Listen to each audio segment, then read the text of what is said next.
कैसे इस सावन में आप मैनिफेस्टेशन करें? आप सिर्फ एक काम करो जी। आप भगवान शिव के पास जाओ और वहां बैठ जाओ और आपको जो चाहिए आप मांग लो उनसे। वाह। कुछ नहीं करना, कोई आडंबर नहीं, कोई ड्रामा नहीं, कोई पाखंड नहीं, सिर्फ भाव सच्चा होना चाहिए। शिव वो है जिनको पता होता था कि जो असुर वरदान ले रहे हैं ये देवताओं के खिलाफ ही इसका इस्तेमाल करेंगे, उनके विरुद्ध, लेकिन फिर भी कह रहे थे तथास्तु। शिव को नहीं पता था, सब पता था। वो इतने भोले हैं, वो थोड़ी सी आपकी भक्ति से प्रसन्न हो जाते हैं। ठीक है, शास्त्रों में कहा गया है कि शिव को मनाना बड़ा आसान है जी। नमः शिवाय च शिव तराय च। ऐसे शिव जो सारे संसार से हमें तार सकते हैं, उनको मेरा नमन है जी। स्कंद पुराण में वर्णन मिलता है जी।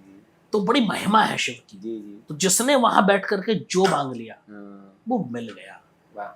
और हम तो आम इंसान है, जब देवताओं को कुछ मांगना होता था तो कहाँ जाते थे भाई? शिव के ही पास जाते। कोई और स्थान ही नहीं था। तो जहां देवता जाकर के खुद सर झुकाते हो वहां आप भी झुका लो भैया, आपका जीवन जीना सार्थक हो जाएगा, आपका जीवन जीना जो है फलदायी हो जाएगा और आप जन्म मरण के चक्कर से छुटकारा पा करके मोक्ष धाम शिव धाम चले जाओ। वाह।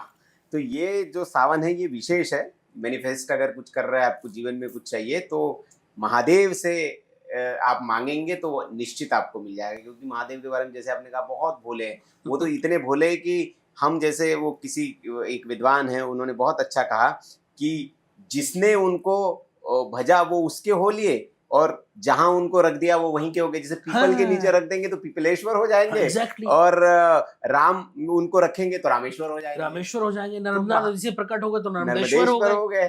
ठीक है, तो ये उनकी हमारे यहाँ शनिदेव का मंदिर है, वहां शिवलिंग है, उनको शनिश्चेश्वर कहा जाता है। हाँ, तो वो जिस जगह आप रख देंगे उस जगह के ही हो जाएंगे। गाजियाबाद में दूधेश्वर नाथ।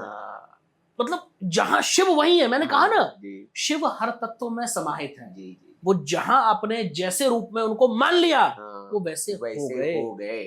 पीपल के नीचे किसी ने विराजित कर दिया तो पीपलेश्वर हो गए। उनको कोई फर्क नहीं पड़ता।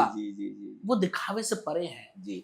शिव जो भस्म लगाते हैं शरीर पर जी, लोग पूछते हैं कि इसका क्या महत्व है। मैंने कहा भाई इसका महत्व बहुत गहरा है, बहुत गूढ़ है, रहस्यमयी है। इसका सीधा सा मतलब है कि शरीर नश्वर है और अंत में ये भस्म ही हो जाना है। इसका कोई यूज, कोई इस्तेमाल कुछ नहीं है। ये शरीर नश्वर है। हर पल हमें वो याद दिलाता है ये शरीर नश्वर है। शरीर की चेष्टा मत करो, कर्मों की चेष्टा करो, कर्म अच्छे करो, ताकि ये शरीर तो नष्ट हो जाना है एक दिन, ताकि जो आत्मा है वो अजर अमर हो जाए जी। और उस आत्मा को जो पुनः इस जन्म मरण के चक्कर में ना बदना जी।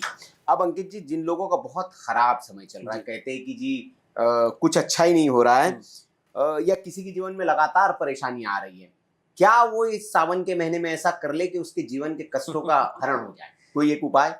नंदी महाराज जी, शिव की सवारी। वाह। जब शिव के मंदिर हम जाते हैं तो शिव से नहीं बोलते, किससे बोलते हैं? कान में चुपके से, नंदी जी के कान में कि जरा बाबा से कह देना मेरा ये काम अटका हुआ है। बिल्कुल। तो नंदी की महत्वता को हम कम नहीं कर सकते। नंदी जी तो स्वयं नंदी हैं। इस श्रावण मास आपका संकट कोई भी हो, आपको कर्जों ने घेर रखा हो, आपकी बड़े से बड़ी परेशानी हो, आपका शारीरिक कोई कष्ट हो, आपका व्यापार न चल रहा हो, नौकरी न लग रही हो, बच्चे पढ़ ना रहे हो, ये महा उपाय जी। आप रोजाना पूरे सावन नंदी भगवान को हरा चारा खिलाना शुरू करो।